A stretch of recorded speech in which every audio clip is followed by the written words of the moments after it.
معزز سامعین، معاشرے کے اندر ایک سنگین جرم کا ارتکاب کیا جاتا ہے اور پھر وہ جرم مزید جرائم کو پیدا کرتا ہے، جس سے جرائم کی شرح بڑھتی جاتی ہے۔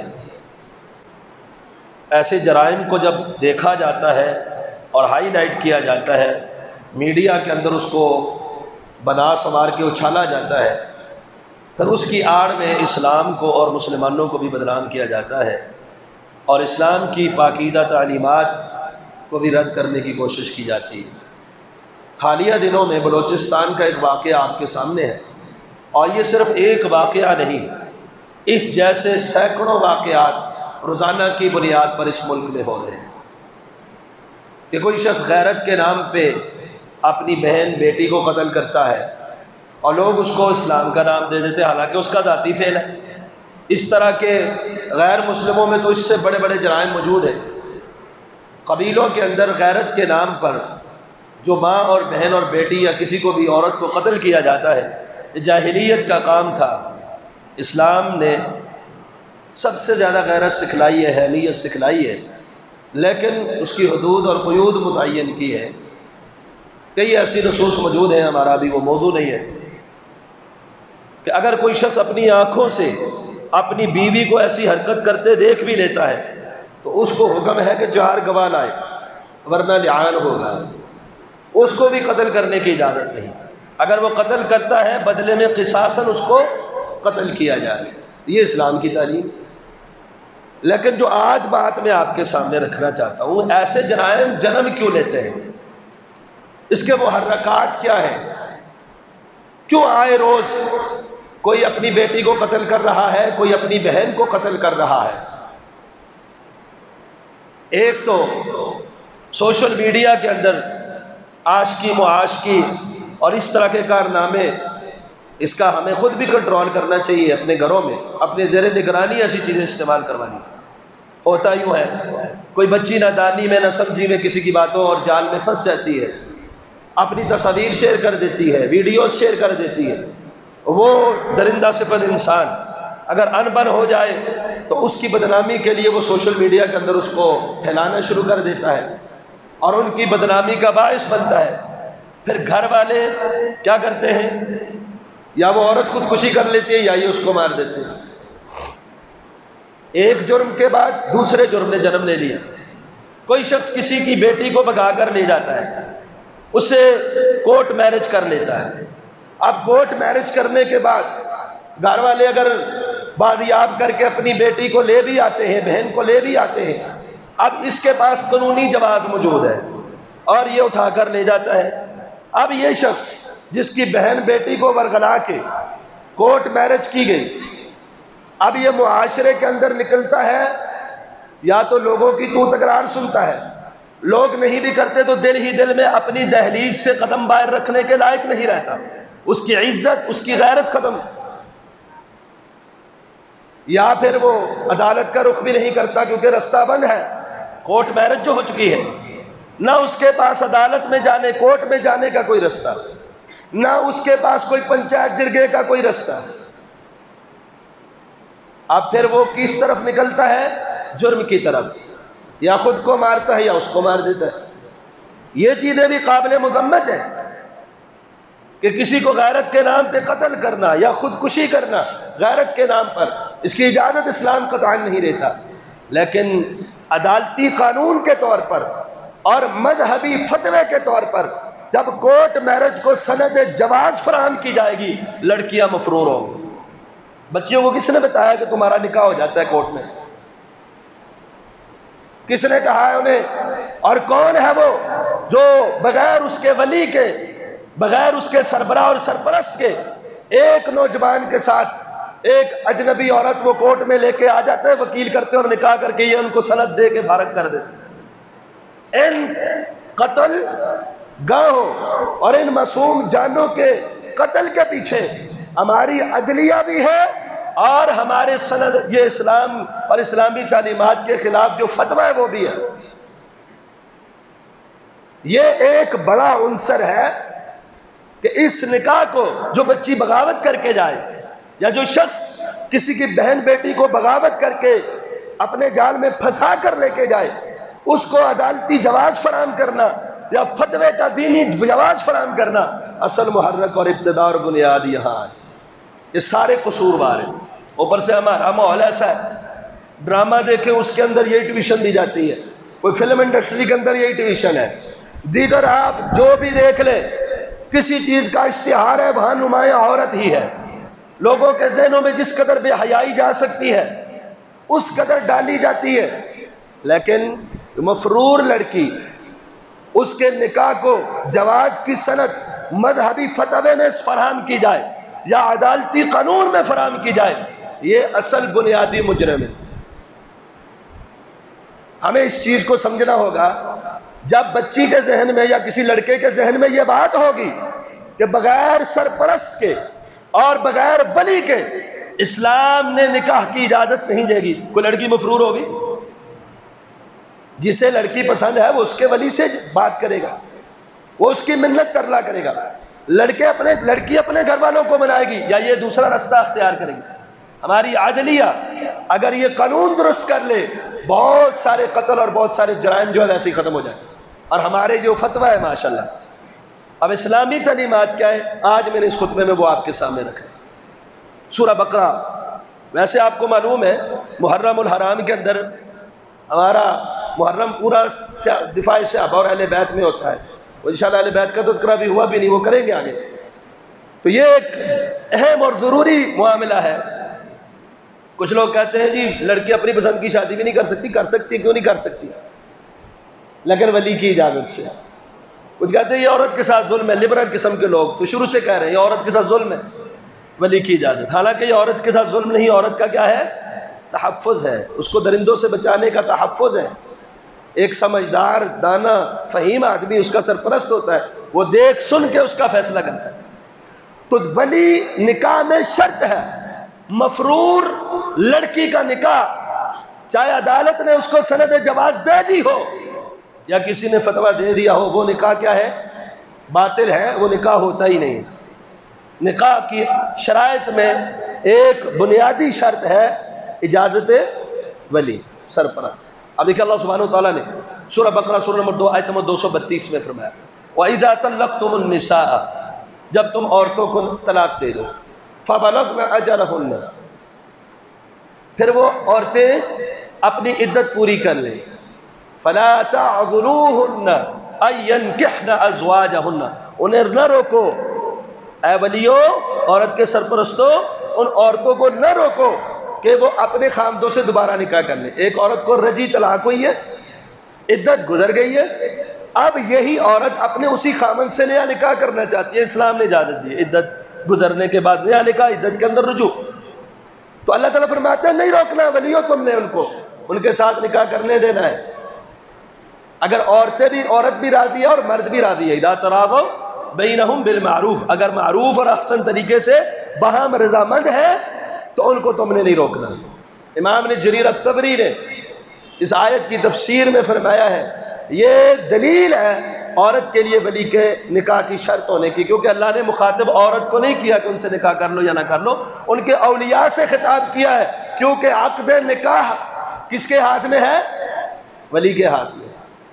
اور امام نے کثیر رحمہ اللہ وہ بھی یہی بات فرماتے ہیں فیہا دلالۃ علی ان المرأۃ لا تملک ان تزوج نفسها، اس آیت کے اندر دلیل ہے کہ عورت اپنا نکاح خود نہیں کر سکتی بلکہ اس کا ولی کرے گا، کیونکہ اللہ نے خطاب ولیوں سے کیا۔ اور یہی آیت ذکر کر کے امام بخاری نے ولی کے بغیر نکاح نہیں ہوتا، ولیوں کو خطاب ہے، اس کو اپنی بخاری کے اندر اس سے استدلال کیا ہے۔ اس طرح اللہ سبحانہ وتعالیٰ نے سورہ بقرہ سورہ نمبر 2 کی آیت نمبر 221 میں فرمایا ولیوں کو خطاب کر کے وَلَا تُنْكِحُوا الْمُشْرِكِينَ حَتَّى يُؤْمِنُوا، عورتوں کو نہیں کہا کہ ان مشرک مردوں کے ساتھ نکاح نہ کرو، بلکہ فرمایا کہ اپنی زیر ولایت عورتوں کا نکاح مشرکوں سے نہ کرو۔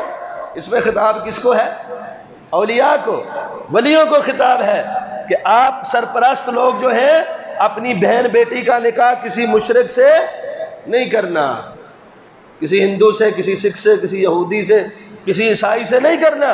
تو یہ خطاب عورتوں کو نہیں مردوں کو ہے اس میں بھی دلیل ہے، واضح دلیل ہے کہ نکاح کے لیے ولی کا ہونا ضروری ہے۔ یہ جو پہلی آیت میں نے پڑھی ہے نا سورہ بقرہ کی، آیت نمبر 232، یہ نازل ہوئی ہے سیدنا معقل بن یسار رضی اللہ تعالیٰ عنہ کے بارے میں۔ سیدنا معقل بن یسار رضی اللہ تعالیٰ عنہ، ترمذی کے اندر بھی حدیث ہے، دیگر کتب میں بھی، بخاری میں حدیث نمبر 5130۔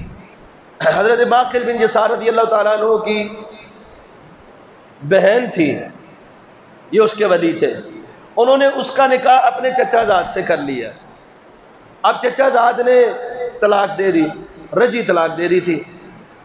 اب نکاح عدت میں تھی، یہ عدت ختم ہو گئی، عدت کے اندر رجوع ہو سکتا تھا لیکن انہوں نے رجوع نہیں کیا، عدت ختم ہو گئی۔ اب عدت کے بعد عورت آزاد ہے، جہاں مرضی نکاح کرے۔ طلاق رجی کے اندر یہ ہوتا ہے خامن سے بھی کر سکتی ہے، کسی اور سے بھی کر سکتی ہے، اس کی مرضی۔ اور طلاق بائنہ ہو جائے، رجی ختم ہو جائے، پھر اس خامن سے نہیں کر سکتی۔ تو بہرحال لوگوں نے نکاح کے پیغام بھیجے عدت گزرنے کے بعد، تو اسی خامن نے بھی پیغام بھیجا کہ میں اس سے نکاح کرنا چاہتا ہوں، نکاح جدید۔ تو حضرت معقل نے رضی اللہ تعالیٰ عنہ فرمایا واللہ لا تعود الیک ابدا، اللہ کی قسم میں اپنی بہن کو دوبارہ تجھے نہیں دوں گا۔ اب بہن کی رضامندی تھی کہ میں واپس اسی خامن سے نکاح کر لوں، خامن کی بھی رضامندی تھی میں واپس اپنی اسی متعلقہ سے نکاح کر لوں، دونوں رضامند تھے۔ لیکن معقل رضی اللہ تعالیٰ عنہ نے کہا کہ اللہ کی قسم کبھی نہیں لٹاؤں گا، تمہیں واپس نہیں دوں گا۔ اور اس آدمی کے اندر کوئی حرج نہیں تھی، کوئی برا آدمی نہیں تھا، عورت کے اندر بھی کوئی حرج نہیں تھی، بس ہو گیا معاملہ، طلاق ہو گیا۔ تو جب یہ آیت نازل ہوئی، سیدنا معقل فرماتے ہیں یہ میرے بارے میں نازل ہوئی کہ فلا تعذلوہن، ان کو نہ روکو، ان ینکحن ازواجہن، کہ اپنے خامدوں سے نکاح کر لیں۔ تو میں نے کہا اللہ کے رسول ٹھیک ہے، میں اپنی قسم واپس لیتا ہوں اور اس قسم کا کفارہ دیتا ہوں، اور میں اپنی اس بہن کا نکاح دوبارہ اپنے اس کا جو خامن جس نے پہلے طلاق دی تھی اپنے چچا زاد اس سے کر دیتا ہوں۔ اب امام ترمذی رحمہ اللہ فرماتے ہیں اسی حدیث کے تحت یہ واضح دلیل اور نص ہے کہ ولی کی اجازت ضروری ہے، ورنہ ولی کو خطاب کر کے کہنے کی کیا ضرورت ہے ان کو نہ روکو۔ عورت خود مختار تھی، نکاح کر لیتی، وہ تو چاہتی تھی، عورت چاہتی تھی نکاح کر لیتی، لیکن عورت نے نکاح نہیں کیا۔ انہوں نے بڑی تفصیل کے ساتھ اس مسئلے کو جامع ترمذی میں یہ حدیث ذکر کرنے کے بعد اس کے اوپر یہ نوٹس دیا ہے کہ ولی کی اجازت ضروری ہے، جو یہ آیت کریمہ بھی کہتی ہے اور معقل بن یسار رضی اللہ تعالیٰ عنہ والی حدیث بھی کہتی ہے۔ امام بخاری نے ایک اور حدیث ذکر کی اور اس سے بھی استدلال کیا۔ جامع صحیح بخاری میں حدیث نمبر 5127 ہے، ام المؤمنین روجہ رسول اہل بیت نبی ہے رضی اللہ تعالیٰ عنہ، فرماتی ہیں جاہلیت میں 4 طرح کے نکاح تھے۔ جاہلیت میں جو نکاح کا طریقہ کار تھا نا وہ 4 طرح کا تھا۔ ایک طریقہ یہ تھا کہ یخطب الرجل الی الرجل ولیتہ او ابنتہ، توجہ کیجئے گا اس لفظ پہ، ایک مرد یخطب الرجل الی الرجل، ایک مرد کی طرف نکاح کا پیغام بھیجتا تھا۔ کس کے نکاح کا؟ اس کی زیر ولایت کسی عورت کے نکاح کا یا اس کی بیٹی کا۔ یہ زیر ولایت اس کے، اگر اس کی بہن ہو گئی ہے، باپ اس کا نہیں ہے، یا بھتیجی ہو گئی ہے، اسبا جو رشتہ دار ہیں، یا اس کی بیٹی ہے تو زہر باپ ولی ہے۔ تو ایک آدمی کسی ولی کی طرف نکاح کا پیغام بھیجتا تھا کہ تیرے زیر ولایت لڑکی سے نکاح کرنا چاہتا ہوں یا تیری بیٹی سے نکاح کرنا چاہتا ہوں۔ دوسرا طریقہ بڑا برا طریقہ تھا، ایک آدمی ایک عورت کو حالت جب طہر میں جاتی تھی تو وہ اس کو کسی اور جس کو وہ سمجھتا تھا نا بڑا ہے اس کے پاس بھیج دیتا تھا کہ اس کے ساتھ وہ جو معاملہ مرضی کرے، پھر بچہ جو پیدا ہوگا وہ اعلیٰ نسل کا ہوگا، استغفر اللہ، حمل تک اس کے پاس بھیجتا تھا۔ پھر کچھ عورتوں کا نکاح کا طریقہ جو تھا 10 آدمیوں سے کم کی ایک جماعت اس کے پاس آتی تھی اور اس کے ساتھ جو معاملات ہیں وہ کرتے تھے، اور آخر میں جب عورت حاملہ ہو کے بچہ جنم دیتی تھی تو سب کو بلایا جاتا جو آئے تھے، اور ان کی مجال ہی نہیں تھی کہ وہ انکار کر پائے۔ عورت کی مرضی تھی، کہتی تھی یہ تیرا بیٹا، جس کا انتخاب کر لیتی تھی وہ اس کا خاوند۔ آئے کافی سارے تھے۔ ایک اور اس سے بھی برا باغی عورتوں کا طریقہ تھا، جھنڈا وار لگا لیتی تھی نشانی کے طور پر، اور مردوں کے مرد آتے رہتے تھے۔ جب وہ عورت بچہ جنم دیتی تھی ان سب کو بلاتی تھی، جو آئے نا لسٹ تیار کی ہوئی سب کو بلایا، اور اس بچے کو قیافہ شناس کو بلاتی، کہتی یہ بچہ ہے، پہچان ان میں سے اس کا باپ کون ہے۔ اب سب نے منہ کالا کیا ہوا تھا اس کے ساتھ۔ کتنا برا طریقہ ہے نا اسلام کو بدنام کرنے والے۔ پہلے دیکھو تو صحیح اسلام نے کیسی پاکیزہ تعلیم دی اور کیسی گندی خباثت سے بچایا۔ جتنے منہ کالا کرنے والے تھے سب کا نشاندہی کروا کے کہ ان میں سے یہ بچہ کس سے ملتا ہے، وہ قیافہ شناس اندازہ لگاتا ہے یہ اس کے ساتھ ملتا ہے، پھر وہ اس کا باپ بن جاتا اور یہ عورت اس کے نکاح میں آ جاتی۔ فلما بعث النبی صلی اللہ علیہ وسلم، جب رسول اللہ صلی اللہ علیہ وسلم مبعوث ہوئے، آپ نے جاہلیت کے سارے طریقے ختم کر دیے، یہ کوئی نکاح نہیں ہے، اور آپ صلی اللہ علیہ وسلم نے ایک طریقہ برقرار رکھا۔ کون سا طریقہ اللہ کے رسول نے برقرار رکھا؟ الا نکاح الناس اليوم، جو ایک طریقہ رائج ہے آج کے دن کہ ایک مرد کسی مرد کو پیغام بھیجتا اپنی زیر ولایت عورت کو، میں ان سے نکاح کرنا چاہتا ہوں، وہ مرد اس کے ساتھ نکاح کرتا اس عورت کا، یہ طریقہ رسول اللہ صلی اللہ علیہ وسلم نے برقرار رکھا ہے۔ تو اس میں بغیر ولی کے والا طریقہ ہے کہ عورت خود نکاح کرے؟ یہ اسلام نے برقرار نہیں رکھا۔ اسلام نے جو طریقہ دیا یخطب الرجل الی الرجل ولیتہ او ابنتہ، یہ طریقہ اسلام نے رائج کیا۔ صحیح بخاری میں حدیث نمبر 5129 ہے، اور اس سے بھی صحیح امام بخاری نے ولی کی اجازت جو ہے وہ استدلال کیا ہے۔ سیدنا عمر بن خطاب رضی اللہ تعالیٰ عنہ، ان کی بیٹی سیدہ حفصہ جو ام المؤمنین زوج النبی صلی اللہ علیہ وسلم، ان کے پہلے خامن تھے ابن حذافہ السامی، یہ بدری صحابی تھے اور یہ مدینے کے اندر فوت ہو گئے، بدر میں انہوں نے شریک ہوئے تھے۔ جب یہ فوت ہوئے عدت گزری، سیدنا عمر بن خطاب رضی اللہ تعالی عنہ، ان کے ولی تھے نا، باپ تھے، انہوں نے حضرت عثمان رضی اللہ عنہ کہا کہ میرا ارادہ ہے اگر آپ چاہیں ان شئت انکحتک حفصہ، اگر آپ چاہیں تو میں حفصہ کا نکاح آپ سے کر دیتا ہوں۔ کون؟ میں، انکحتک، میں یعنی ولی کی ضروری ہے اجازت۔ انہوں نے کہا میں معاملہ کچھ بعد میں بتاؤں گا، نہیں۔ پھر انہوں نے ابو بکر صدیق رضی اللہ عنہ سے کہا، انہوں نے بھی کہا میں اس معاملے میں دیکھتا ہوں، انہوں نے بھی بعد میں انکار کر دیا۔ بعد میں سیدہ حفصہ کی طرف پیغام بھیجا خود امام کائنات جناب محمد الرسول اللہ صلی اللہ علیہ وسلم نے، اور سیدہ حفصہ کا نکاح سیدنا رسول اللہ صلی اللہ علیہ وسلم سے ہو گیا، یہ ام المومنین بن گئی۔ تو بعد میں ابو بکر صدیق رضی اللہ عنہ نے فرمایا مجھے لگتا ہے کہ تمہارے دل میں کوئی بات ہوگی کہ میں نے کہا کہ حفصہ سے نکاح کر لو اور میں نے جواب صحیح نہیں دیا۔ وہ اس لیے تھا کہ مجھے معلوم تھا رسول اللہ صلی اللہ علیہ وسلم نے ان کا ذکر کیا ہوا ہے، اگر رسول اللہ صلی اللہ علیہ وسلم ان کے نکاح کا یہ خواہش نہ رکھتے تو میں پھر قبول کر لیتا۔ میں نے تمہیں بتایا بھی نہیں کہ رسول اللہ صلی اللہ علیہ وسلم کا راز فاش نہ تھا، وہ تو بعد میں نکاح ہو گیا تب بات کی۔ تو اس میں انکحتک ان شئت انکحتک حفصہ، میں نکاح کر دوں حفصہ کا، حفصہ خود نکاح نہ کر لے، یہ دلیل ہے کہ ولی کی اجازت، ولی کے ہاتھ میں ہے نکاح کا عقد۔ اور اس سے واضح دلائل بھی موجود ہے۔ ابو موسیٰ اشعری رضی اللہ تعالیٰ عنہ فرماتے ہیں، توجہ فرمائیے گا، مستدرک حاکم کے اندر، دیگر کتب حدیث کے اندر حدیث ہے، مستدرک حاکم میں حدیث نمبر 2727 ہے صحیح سند کے ساتھ۔ ابو موسیٰ اشعری رضی اللہ عنہ فرماتے ہیں اور رسول اللہ صلی اللہ علیہ وسلم نے فرمایا لا نکاح الا بولی، بغیر ولی کی اجازت کے نکاح نہیں ہوتا۔ لا نکاح، جب نکاح نہیں وہ عورت اس کے لیے حلال ہے؟ لا نکاح، نکاح نہیں ہے الا بولی، مگر ولی کے ساتھ، ولی کی اجازت کے ساتھ، ولی کی اجازت کے بغیر نکاح نہیں ہے۔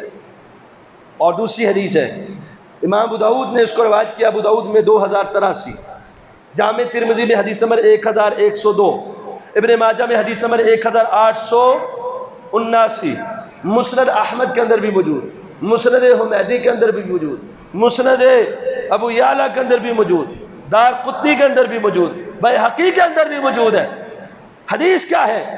ام المؤمنین سیدہ عائشہ رضی اللہ تعالی عنہا روایت کرتی ہے، اور رسول کائنات صلی اللہ علیہ وسلم نے فرمایا ایما امرات، کوئی بھی عورت، چاہے وہ بیوہ ہے تب بھی، چاہے وہ مطلقہ ہے تب بھی، چاہے وہ کواری ہے تب بھی، کوئی بھی عورت، بعض لوگ کہتے ہیں کواری کے لیے ولی ضروری ہے، شوہر دیدہ کے لیے نہیں، یعنی متعلقہ کے لیے نہیں، بیوہ کے لیے نہیں۔ جو حضرت معقل بن جسار رضی اللہ عنہ والی حدیث تھی وہ متعلقہ شور دیدہ تھی کہ کنواری تھی؟ وہاں جہاں ولی کی ولایت ضروری ہے تو شور دیدہ تھی۔ جو حضرت عمر والی حدیث ہے وہ بھی شور دیدہ ہے۔ تو یہاں نبی صلی اللہ علیہ وسلم فرماتے ہیں ایما امرا، کوئی بھی عورت نکحت بغیر اذن ولیہا، اگر اپنے ولی کی اجازت کے بغیر نکاح کر لیتی ہے۔ وہ لوگ جو کورٹ میرج کرتے ہیں ان کو یہ بات توجہ کے ساتھ سننی چاہیے، ایما امرات نکحت بغیر اذن ولیہا، کوئی بھی عورت جو اپنے ولی کی اجازت کے بغیر نکاح رچا لیتی ہے، بیاہ رچا لیتی ہے، فنکاحھا باطل فنکاحھا باطل فنکاحھا باطل، اس کا نکاح باطل ہے، اس کا نکاح باطل ہے، اس کا نکاح باطل ہے۔ کوئی بھی عورت جب بغیر کسی ولی کے اپنے سرپرست کے نکاح کرتی ہے، عدالتی نکاح کو رسول اللہ صلی اللہ علیہ وسلم نے سند جواز نہیں دی، اس کا بطلان واضح کیا ہے کہ اس کا نکاح باطل ہے۔ سنن الکبریٰ البیہقی جلد 7 صفحہ نمبر 111 میں حدیث ہے، سیدنا امیر المؤمنین علی المرتضی رضی اللہ تعالیٰ عنہ کا فتویٰ، ایما امرا، کوئی بھی عورت نکحت بغیر اذن ولیہا فنکاحھا باطل، بغیر ولی کی اجازت کے نکاح کرے گی، حضرت علی کا فتویٰ نکاح باطل ہے۔ اور کیا فرماتے؟ لا نکاح الا باذن ولی، بغیر ولی کی اجازت کے نکاح ہوتا ہی نہیں ہے۔ بغیر ولی کی اجازت کے عورت کا نکاح ہوتا ہی نہیں۔ جب یہ بات معاشرے کے اندر عام ہوگی، جب بچیوں کے ذہن میں ہوگی، بچوں کے ذہن میں ہوگی، کوئی عدالت کا دروازہ کھٹکھٹانے کی جرات کرے گا؟ اسلامی تعلیمات سے ہم دور ہیں، جرائم در جرائم اور درندگی در درندگی ہمارے اندر آتی جا رہی ہے۔ اسلام تو کہتا ہے ایسے نکاح نکاح ہی نہیں۔ یہ جو عورت والا معاملہ یہ تو سنگین ہے، اس سے بھی یہ تو بال بچے دار بچے تھے، خواخاون تھا اس کا، بچوں کے ہوتے ہوئے کسی کے ساتھ چھپی دوستیاں تھی، پھر اس کے ساتھ بھاگ کے چلی گئی، پھر واپس آئی تو انہوں نے قتل کیا۔ بچوں والی عورت کسی اور کے ساتھ جا کر جو ہے وہ بھاگ کے چلی گئی۔ تو متعلقہ ہو یا بیوہ ہو یا کنواری عورت بھی ہو، اس کا بھی نکاح اگر دروازہ عدالت کھٹکھٹا کے کیا جائے، اگر ولی کی اجازت کے بغیر کیا جائے، وہ نکاح باطل ہے، وہ نکاح نکاح ہی نہیں ہے۔ اسلامی قانون کے مطابق وہ دونوں زوجین ہے ہی نہیں، ان کے اندر تفریق ڈالی جائے، ان کو جدا کیا جائے۔ اللہ اکبر۔ پھر یہ لوگ کہتے ہیں نا کہ عورت کے اوپر یہ ظلم ہے، عورت کے اوپر ظلم نہیں ہے، آپ کو اسلامی تعلیمات کا علم نہیں ہے اور ادھوری معلومات آپ تک پہنچی ہوئی ہے۔ جہاں ولی کی اجازت ضروری ہے وہاں عورت کی اجازت بھی ضروری ہے۔ کوئی زبردستی اپنی بیٹی کو کسی کے ساتھ باندھ لے، اس سے پوچھے بغیر، اسے بتائے بغیر، اسلام نے اس کی بھی اجازت نہیں دی، اس کی بھی اجازت نہیں دی کہ بغیر اس کے مشورے کے اور بغیر اس کی اجازت کے اور اس کی مرضی کے آپ جس کے ساتھ دل کرے لالچ میں آ کے باندھ دے، اس کی بھی اسلام نے اجازت نہیں دی۔ اللہ اکبر۔ مسند ابی یعلا میں حدیث نمبر 7229 ہے، ابو موسیٰ اشعری رضی اللہ عنہ فرماتے ہیں اذا اراد الرجل ان تزوج ابنتہ، جب کوئی شخص یہ ارادہ کرتا ہے کہ اپنی بیٹی کا نکاح کرے، فلیستأذنها، اس کو چاہیے اس سے کیا کرے؟ اجازت طلب کرے۔ صحیح بخاری مسلم کی حدیث ہے، البکر تستأمر، کنواری لڑکی سے مشورہ لیا جائے گا، اذنها سکوتها، اور اس کا خاموش رہنا اس کی اجازت ہے۔ اور صحیح مسلم کی حدیث ہے، حدیث نمبر 1431، الطیب احق بنفسها من ولیها۔ اچھا یہ بات آپ نے توجہ سے سننی ہے، الطیب جو شوہر دیدہ ہے، جس کا خامن یا طلاق دے چکا ہے یا فوت ہو چکا ہے، احق بنفسها من ولیها، یہ زیادہ حقدار ہے اپنے ولی سے، یہ زیادہ حقدار ہے اپنے ولی سے۔ اور ساتھ ہی نبی علیہ الصلوۃ والسلام نے البکر تستأمر، اور کنواری سے بھی مشورہ لیا جائے گا، وَإِذْنُهَا سُكُوتُهَا، اس کا خاموش رہ جانا یہ اس کی اجازت ہے۔ تو بعض لوگ اس حدیث سے غلط استدلال کرتے ہیں۔ غلط استدلال کیا کرتے ہیں؟ کہتے ہیں نبی علیہ السلام نے فرمایا الطیب احق بنفسها من ولیها، چلو کنواری تو ولی کی اجازت بغیر نکاح نہ کرے، لیکن متعلقہ یا بیوہ شوہر دیدہ عورت یہ اب زیادہ حقدار ہے تو یہ ولی کی اجازت کے بغیر نکاح کر سکتی ہے، کیونکہ حدیث میں آگا احق بنفسها من ولیها، یہ اپنے نفس کی زیادہ حقدار ہے من ولیها۔ کیا نبی علیہ السلام نے اس حدیث میں ولی کو سکپ کیا؟ کون سا اس میں لفظ ہے جس میں بائی پاس کر کے ولی کو عورت کو اجازت دی گئی ہو. الطیب حق بنفسہ من ولی، یا ولی کو خارج کیا اس سے، بلکہ یہ فرمایا ولی سے زیادہ حقدار ہے، ولی بھی حقدار ہے، یہ ولی سے زیادہ حقدار ہے. تو ولی سے زیادہ حقدار ہونے کا مطلب کیا ہے؟ امام ابن حبان نے حدیث نمبر 4087 میں یہ روایت ذکر کرنے کے بعد اس حدیث کا مفہوم بیان کیا ہے بِأَن تَخْتَارَ مِنَ الْأَزْوَاجِ مَنْ شَاءَتْ، کہ جب 2-4 رشتے آ رہے ہوں، جو متعلقہ یا بیوہ ہے، ولی بھی اس کو کہے فلاں کا بھی رشتہ ہے، فلاں کا بھی ہے، فلاں کا بھی ہے، فلاں، اب ان کی سلیکشن میں اور ان کو منتخب کرنے میں جو عورت زیادہ حقدار ہے، نہیں میں فلاں کے ساتھ جو ہے وہ شادی کرنا چاہتی ہوں، اور یہ بول کے بتائے گی ہاں میں فلاں جگہ راضی ہوں، میں فلاں جگہ راضی نہیں ہوں. یہ ہے کہ اپنے نفس کی زیادہ حقدار ہے کا مطلب کہ ولی کی اجازت کے ساتھ ساتھ یہ خود بتلائے گی، بیان کرے گی کہ فلاں شخص کے ساتھ میرا نکاح نہیں کرنا، میں نہیں اجازت دیتی، اور اس کی رائے کو زیادہ اہمیت دی جائے گی. لیکن ولی کو سکیپ کرنے کی یہاں اس حدیث میں کوئی بات. اور یہی بات امام ترمذی رحمہ اللہ حدیث نمبر 1108 میں حدیث ذکر کرنے کے بعد فرماتے ہیں ان الولی لا یزوجها الا برضاها وامرها. اس حدیث کا صرف یہی مفہوم ہے. بعض لوگوں نے اس سے غلط استدلال کیا. امام ترمذی فرماتے ہیں، یہ میں نہیں، امام ترمذی فرماتے ہیں کہ بعض لوگوں نے اس سے یہ استدلال لیا کہ ولی کی اجازت کے بغیر شوہر دیدہ نکاح کر سکتی ہے، حالانکہ ان کی یہ دلیل بنتی نہیں، کیونکہ اس حدیث کا مفہوم ہے ولی اس کی اجازت کے بغیر نکاح نہیں کرے گا، بلکہ اس کی رضامندی اور اس کے حکم اور اس کے مشورے کو ضروری خیال کرے گا، یہ خود بول کر کہے گی. اور اگر ولی کہتے دوسری طرف حدیث موجود ہے لا نکاح الا بولی، ابن عباس نے روایت کیا، وہ فتویٰ ان کا یہی.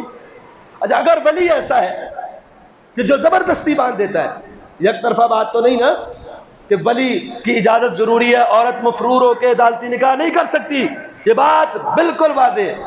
اسی طرح ولی اپنے حق ولایت کا غلط استعمال نہیں کر سکتا کہ وہ کسی کا بزنس دیکھ کے یا کوئی اور معاملہ دیکھ کے بچی کی رضامندی کے بغیر اور اس کی رضامندی اور مشورے کا خیال کیے بغیر کسی کے ساتھ زبردستی باندھ دے. اسلام نے اس کی بھی اجازت نہیں دی. ایک حدیث تو آپ نے سن لی. اب دیکھیں صحیح بخاری میں حدیث نمبر 5138 ہے. خنسا بنت ہدام الانصاریہ، ان کے والد گرامی نے ان کا نکاح کر دیا ان کی اجازت کے بغیر، اور یہ ناپسند کرتی تھی اس نکاح کو. نبی اکرم صلی اللہ علیہ وسلم کے پاس آئی کہ میرے والد نے میرا نکاح کر دیا لیکن مجھے پسند نہیں. فرد نکاح، نبی علیہ السلام نے اس کے نکاح کو ختم کر دیا. وہ عورت عدالت میں جا سکتی ہے جس کو زبردستی کسی کے ساتھ باندھا جائے اور پھر عدالت اس کا نکاح ختم کر دے گی. جب نیا نکاح کرے گی تو اس میں ولی کی اجازت بھی ضروری ہوگی اور لڑکی کی اجازت بھی ضروری ہوگی.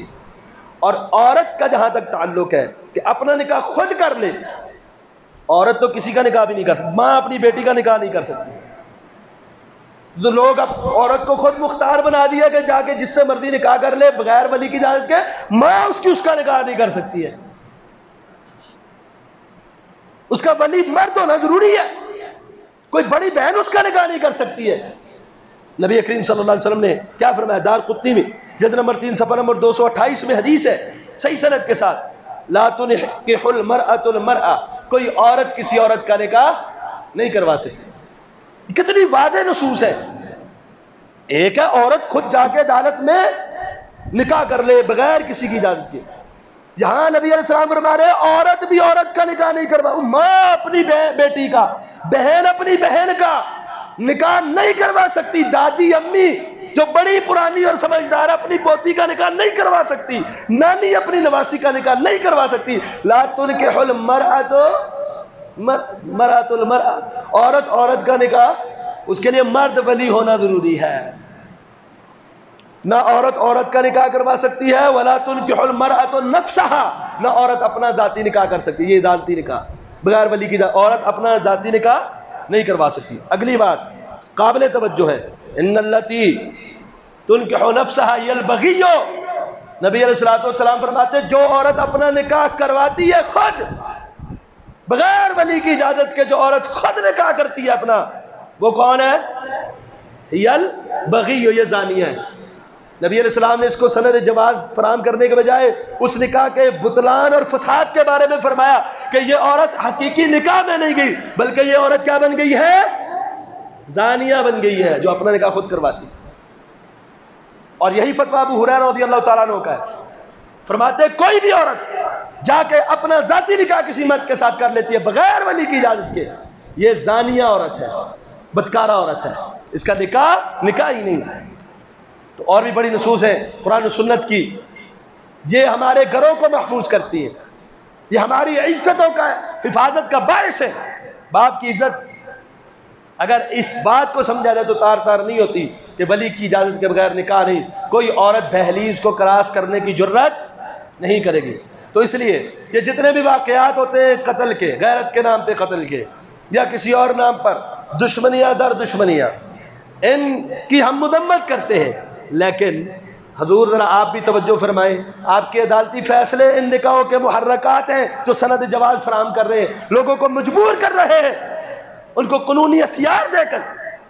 اور اسی طرح یہ مذہبی فتوے، یہ جواز کے اختلاف ضرور ہے ائمہ کے درمیان، امام مالک کہتے ہیں ولی کے بغیر نکاح نہیں، امام شافعی کہتے ہیں ولی کے بغیر نکاح نہیں، امام مالک کہتے ہیں ولی کے بغیر نکاح نہیں، امام ابو حنیفہ کہتے ہیں اگر برابری ہو تو پھر ولی کے بغیر ہو جاتا ہے، لیکن برابری ہو تو یہاں عورت برابری میں کہاں نکاح کرتی ہے؟ جہاں اس کا دل کرتا ہے بھاگ جاتی ہے، اور جو اس کو دل کرتا ہے گھروں سے اٹھا کے لے جاتے ہیں، جیسے کہ جن کو کوئی رشتہ نہ ملتا ہو وہ کسی کی ماں بہن بیٹی پہ ڈاکہ مار لیتے ہیں۔ تو ان کا تحفظ اسلامی تعلیمات کے اندر ہے۔ تو ہماری عدالتوں کو بھی چاہیے کہ پھر وہ انصاف کے تقاضوں کو پورا کرتے ہوئے قتل کے بدلہ قتل کرے، تاکہ کوئی ایسے قتل کی جرت نہ کرے، اور غیر شرعی ان نکاحوں کو سند جواز نہ دے، تاکہ کوئی لڑکی اپنے باپ کی عزت کو پاؤں کے تلے نہ روندے، اور ان ولیوں کو بھی تنبیہ کی جائے، ان کے لیے عدالت کے اندر قانون ہونا چاہیے جو حق ولایت کو غلط استعمال کر کے جو ہے وہ خواتین کے اوپر ظلم کرے۔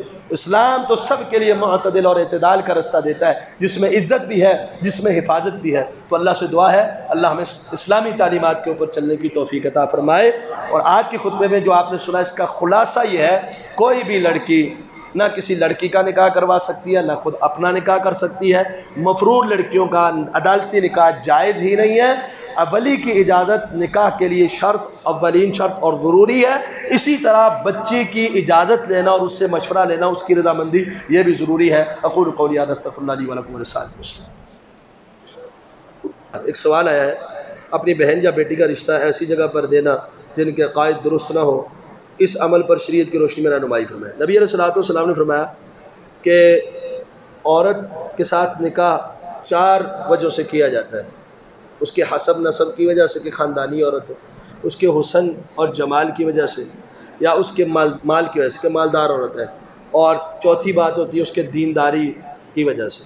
تو آپ نے فرمایا اگر باقی چیزیں نہ بھی ہو نا، فظفر بذات الدین، دینداری کا انتخاب کرنا۔ تو یہی بات ولیوں کے لیے بھی ہے کہ جب وہ اپنی بہن کا رشتہ کہیں دینا چاہتے ہیں تو اس کی جو کفو اور برابری تلاش کریں نا، تو اس میں دیکھیں کہ جو بندہ رب کا نہیں ہے وہ آپ کی بیٹی کے حق میں کیسے صحیح ہو سکتا ہے، جو اللہ کے حقوق نہیں پورے کر رہا، جو اللہ کے ساتھ شرک کر رہا ہے، اپنی بیٹی کے، آپ کی بیٹی کے حقوق پورے کرے گا؟ جو اللہ کے حقوق پورے نہیں کرتا وہ لوگوں کے حقوق بھی پورے نہیں کرتا۔ جو رب کا ہے وہ سب کا ہے، جو رب کا نہیں وہ کسی کا نہیں۔ تو اس لیے دیکھنا چاہیے تاکہ کل کلا آپ کی بیٹی کسی غلط نظریات کا شکار نہ ہو جائے یا کہیں اور۔ تو اس میں جہاں آپ باقی چیزیں دیکھیں، وہاں سیرت، کردار اور دینداری، یہ چیزیں بھی دیکھنا ضروری ہے۔ تو اس لیے ان اولیاء کو بھی چاہیے کہ ان کے لیے اچھا دیندار جو رشتہ ہے اس کا انتخاب کریں۔ اللہم ارنا الحق حقا وارزقنا اتباعہ وارنا الباطل باطلا وارزقنا اجتنابہ۔ اللهم انصر من نصر دين محمد صلى الله عليه وسلم واجعلنا منهم، واحذر من حذر دين محمد صلى الله عليه وسلم ولا تجعلنا منهم۔